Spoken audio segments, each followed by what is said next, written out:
Hi there, I'm Shannon Elhart, the founder of Green Heart and the creator of this free video series, The Secrets to Finding Happiness in Midlife Just for Women. And I'm going to start this one off right the bat, probably making you laugh, but I'm sitting here about to make this video looking at the notes. I have quite a lot I want to share with you, and it's all really important. And I'm in midlife, I'm pushing 50, and my eyes are not quite working the greatest today, nor is my memory. So although it's fine and I can accept all those, I really need my glasses. So I know it's a video faux pas because they get kind of glaring and it might be distracting, but to do a good job and to honor what I want to teach you, I'm going to have to put them on, my crazy green glasses. So now we'll get started. I hope that made you chuckle. All right, so before we dive into this first video, which is the 3 habits that steal your happiness every day, and they're things you probably don't even realize that you do, I want to ask you a simple question. What is it like to be a woman in our world today? Like, really think about that. What is it like for you to be a woman in the world today? I've asked quite a few women this question. In fact, I've had some wonderful dynamic conversations with women around like a dinner table talking about womanhood in this day and age. And we've all talked about things like pressure. There's a lot of pressure to be a certain way or look a certain way or do life a certain way, and that can be quite a struggle, feeling all that pressure. That's also can be very overwhelming and exhausting because there's a lot of expectations on us.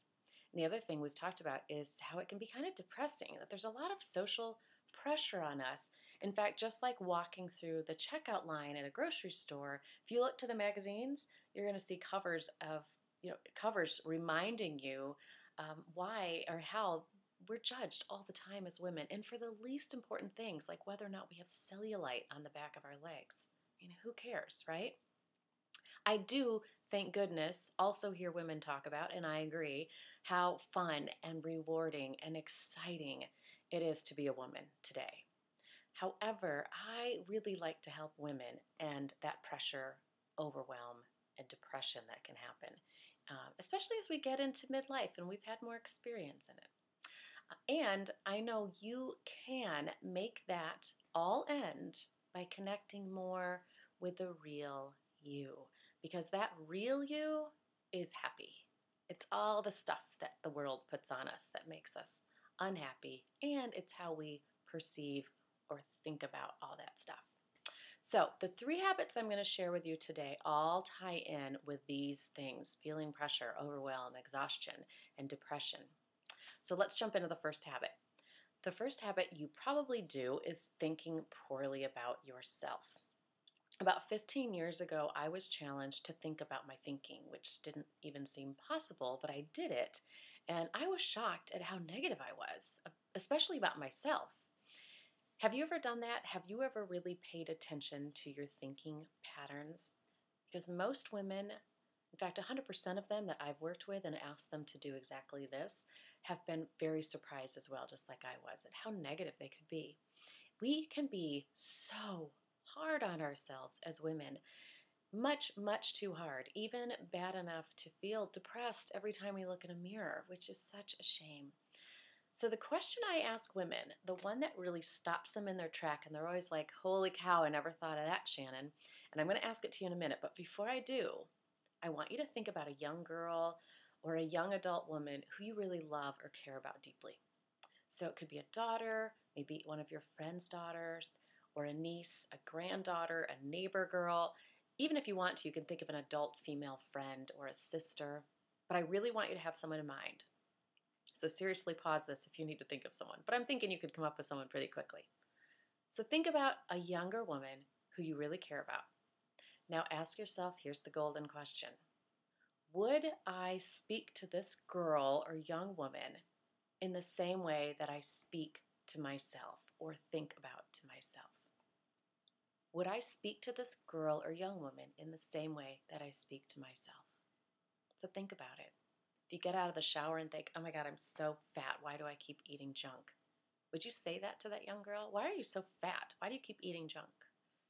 Or if you think, oh my God, I keep failing, why can't I get things right? Would you say that to someone? God, you're such a failure, why can't you get anything right? If you look in the mirror and think, oh, I'm so old, look at the wrinkles and the bags, I always look so tired. Would you say that? God, you always look old, tired, and wrinkly. I know you wouldn't. So if you said no, like, okay, Shannon, the way I think about and speak to myself, I would never speak to a young girl or a young woman like that. That's because you're speaking negatively, obviously, and probably doing it very often. You will become much happier when you stop that habit. And that's all it is. It's a habit. It's a bad habit. And society, we know, has a lot of ways that it reinforces it and even encourages us in subtle ways to continue beating ourselves up. And trust me, I feel your pain and your frustration, but I will also tell you, I rarely think negatively about myself anymore. And it is so wonderful. So the first step is awareness, being aware that this is an issue for many of us women. I will show you the first two steps to breaking this habit in the happy sheet below this video. But of course, keep watching because there's two other habits that we need to break. So I'm going to move on to the second habit. The second habit that steals your happiness is thinking poorly about others or even the world. So perhaps you're one of the few people who really doesn't do this. If you are, good for you. But if you're like most people, it's kind of a sneaky way of thinking that you might not even be aware of. And it's another thinking habit that steals our joy. We might find ourselves judging others for the way they dress or how they act or how they live their lifestyle. And we really create a lot of unhappiness within ourselves and within the world when we do that because it's all very negative energy.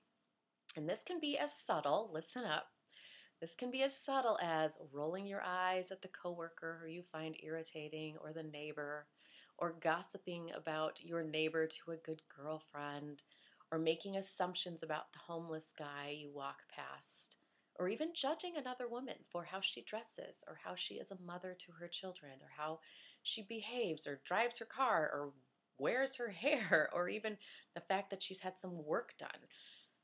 In these subtle ways of thinking poorly about others or passing judgment, it sneaks in and it steals our joy, our inner joy, and our inner peace. It can even happen on a much grander scale if you ever feel down about the state of our world. If you ever find yourself believing that there's just no way our world can create a peaceful, happy place for all of life. Or maybe you're just thinking about all the bad stuff in the world, the violence, the war, the people without necessities like clean water, human trafficking. I mean, we can go on and on, right? It can be very depressing. But it's actually pretty easy and it's fun to break this habit. And I'm going to get you started in the happy sheet. So stay with me for one more habit and then make sure you click on that happy sheet below this video. The third habit that steals our happiness, that sneaky thing you might not even be aware of, is placing the responsibility of your own happiness outside of yourself. I'm going to say that again. Placing the responsibility of your own happiness outside of yourself. This has everything to do with our expectations. Expectations we have for other people and expectations we have for ourselves. So think about it. What expectations do you have on others? And when these other people don't meet them, you lose your happiness. Very often we want people to behave in a way that makes us happy, that we expect, that makes us feel safe or comfortable. But that's very unlikely to always happen.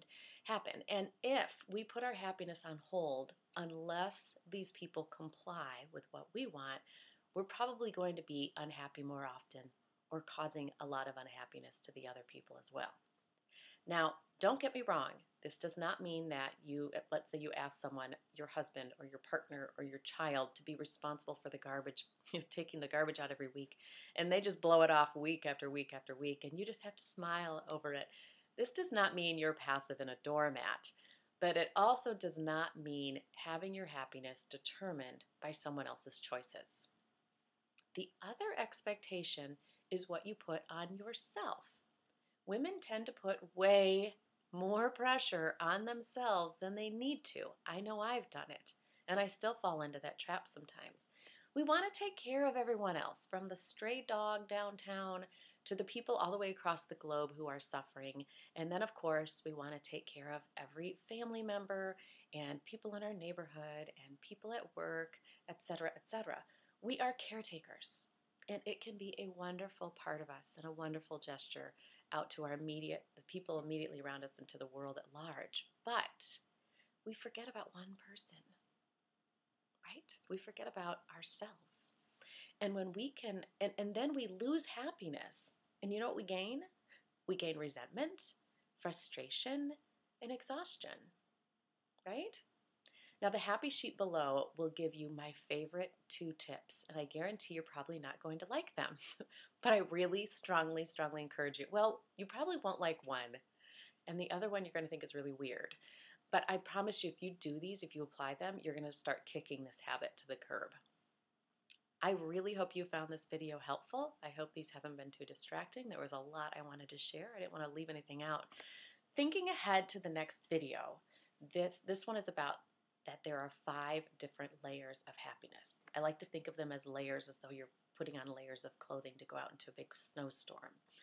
There are layers that bring you fleeting happiness that just kind of stays for a moment or a day or two, and then there's layers that bring you lasting happiness. I want to ask you, what do you think is the highest layer of happiness? The layer that brings the longest amount or the longest lasting happiness? What do you think that is? If you'd like a chance to win some bee bracelets, which is the business owned by my children, and they're awesome, beautiful bracelets, post this statement on your Facebook wall with your answer filling the blank, and then you'll be entered to win a set of bee bracelets. Here's the statement. I think happiness lasts the longest when it's from blank. So what is your guess? What do you think it is? And then make sure you tag me by putting my name, Shannon Elhart, and the link to this video series. You can cut and paste it easily. It's right below, so you can just highlight it, cut and paste it, and put it on a Facebook post. But then I'll know that you're interested in the bee bracelets, and I'm going to choose a winner at random, and I'll let you know soon. I look forward to seeing you in the second video. Have a really happy day.